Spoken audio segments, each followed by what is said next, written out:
Hey Harmonizers, welcome to this episode where we're going to start haltering and taking a look at more of the touches on our bay mare from Devil's Garden in California. So she's the 7-year-old bay mare that we're working with, and she's doing really, really well. She gives me really, really calm lesson pony vibe. She seems really a slow thinker. She kind of moves slowly. She likes me to move slowly, and she just seems like she really thinks things through.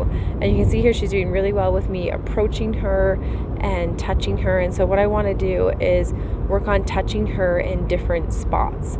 So I want to approach on that shoulder area where she's most comfortable with me and rubbing her there, like you can see I'm doing there. And then I move my hands slowly to different other places. So you can see I'm working my way down her body a little bit there, and then I return back to the shoulder area. The shoulder area is almost like that safety comfort zone of where she feels pretty good. And then I work my hand more towards her head area. So I'm trying to work my way up towards her face area where we could potentially do some haltering. And if she gets overwhelmed, try to hold it for a little bit and then go back to her shoulder area. And we're just trying to get her to realize that touch is friendly, touch is kind. I'm not going to hurt her. And I'd love for her to realize that she actually enjoys being touched. And I want to try and find those little scratchy places where she likes. Here I'm offering her a bunch of grass for letting me touch her. But in the beginning, the Mustangs tend to be very stoic, and they don't really want to let you know what they enjoy or don't enjoy. And she's definitely one of those where she's not going to let me know right away what she enjoys being touched or how she enjoys being touched. She's very much kind of like, all right, I'm tolerating this. I don't know how I feel about this, but I'm allowing it. And so I allow her to eat her grass, and then I'm reapproaching here to come and touch her again and try to approach with my belly button off to the side so it's not so overwhelming. And here she moves a little bit, so I'll just move slowly into position as well, starting with that shoulder area. That's generally where the horses feel the most confident. And then you can see the little bay mare that's on the other side there, who's kind of looking at us like, hello, I'm over here, I can have some grass too. That's Aurora, who is Franny's Mustang for the Pennsylvania Devil's Garden Challenge, and she'll be coming down to Pennsylvania with us for that. And her mare is doing amazing. She is super cool. She's probably over 15 hands. I'm not really sure how tall. And she's already basically like a domesticated horse. She's got her halter on. Franny started to do some basic leading with her. And she actually had the vet up already because she came with a bit of a bump on her butt. And the vet had to come up and sedate her and puncture the hematoma on her and put her on antibiotics and stuff. And she's doing amazing, absolutely amazing. She's kind of like a domesticated horse at this point. So she's doing super awesome. And she's like, hello, I'll take some grass. Like, I'm willing to take it by hand. And I think that's awesome because it really helps just give that really calm energy to all the other horses as well. The fact that that horse, comes over to the gate and is looking at me and not running away. And that really helps the energy of the whole experience in that pen, that they're not upset, nobody's all running around snorting and tail up in the air, because horses definitely feed off of each other's energies. And so the fact that she's got a nice calm buddy beside her is really, really great. So she's doing super awesome here. You can see I'm going to do some touching here going down the leg, and that's my first time going down her leg doing some touching there. And she was a little bit like, oh, I don't know about that, but really wasn't the end of the world. She didn't do any big run away. There was no trying to, kick or strike or anything like that. And so I just go back to the shoulder, which is the friendly area where it's kind of like that comfort zone now, where if anything, she enjoys me touching that shoulder area because it's the easy place for me to touch. And then we slowly work our way out to touching other places. So she's doing super awesome with that. I'm being able to touch up towards her face. Here I'm going to toss her a little bit more grass. This is a different session now where I'm starting to introduce that halter, and the approaching is going really well. I can approach her, I can touch her.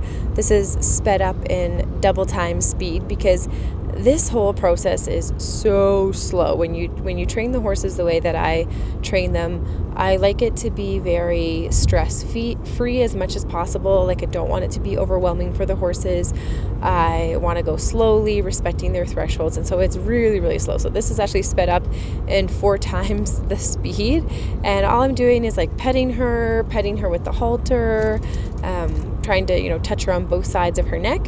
And at this point, this horse is very unsure about me being on her right side at all. Like, she doesn't like any touch on that right side. A little bit on the side of her face, we're working on that, but she's very unsure about me being on that right side. She's always looking at me out of that left eye, and anytime I'm on that right side, she just kind of quickly turns and scurries.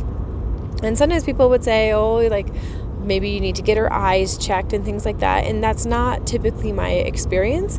Usually the Mustangs just prefer one side to the other, and then once you get them tamed and gentled, you tame the other side and they realize that it's okay, and that's all right. And horses, just the way they're designed, they don't have the same ability to differentiate right from left and kind of put it all together. What they see on the right side of their body is different from what they see on the left side, and they do need to be tamed to both things. So like there, she ended up on the right side, right eye, and she quickly turned around to put the left eye on me again. Ends up kind of, running around a little bit just to show you, there are some moments where they get overwhelmed and they want to get away. It can be a little bit intimidating. We're doing a bunch of new things, trying to do that halter, touching her on both sides, and when I put that rope on the other side of her neck, it was a little bit overwhelming for her. And it all depends on the horse. Sometimes I try to use the rope halter for the first haltering because it allows me to stay further away from their face, because I can kind of tip once I get their nose in, I can tie it a little bit further back on their neck. And then for other horses, I find it works better with like a nylon halter or a leather halter, because I can hold it in a fixed position and you can feed them grass through it and kind of coax them into the halter that way. But for some horses, that's too much on their neck and it's a little bit too overwhelming for them. So it is nice to just kind of try with them, and then as long as you're doing positive reinforcement, they tend not to get overwhelmed. Like it's not really a big deal if you try one and you realize, okay, this isn't super wonderful for that horse, then you can definitely switch gears and try the other type of halter. And so for her, I was trying the rope halter here and, going on the other side of the neck, and she's very unsure about that right side. And so I'm trying to be really careful, and you can see she's just not super into it. She's backing up here and just going forward. It's really hard.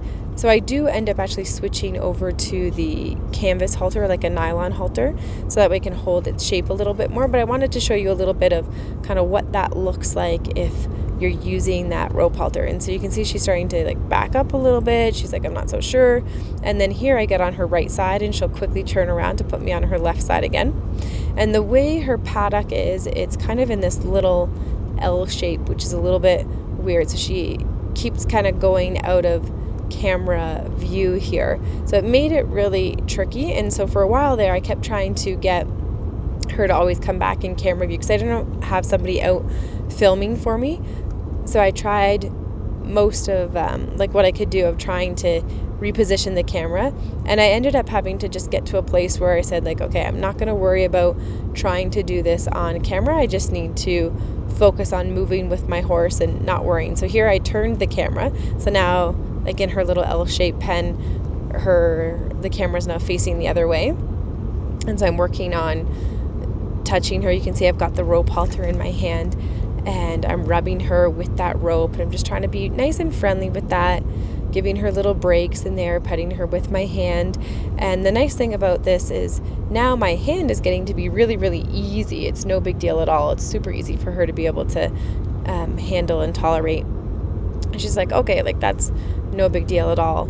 And then the halter is still something that we're working on. It took me probably, I want to say, maybe 2 hours or so total. I've truncated this video into just over 11 minutes here, about 11 minutes, But the whole thing actually took quite a lot of time of just being really patient, rubbing, offering grass, and the actual moment where I put the halter on, I don't have on camera because she ends up going out of view, but I'll just show you guys a little bit more here.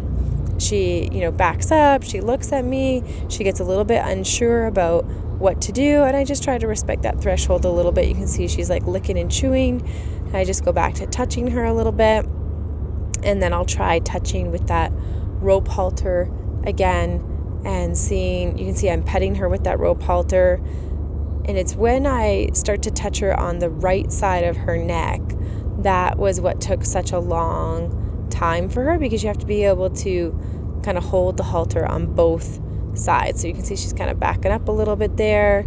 I'm touching and rubbing, and you want to be careful that you don't get them into a corner. So we're kind of doing the best we can here of touching, rubbing, kind of getting her nice and settled.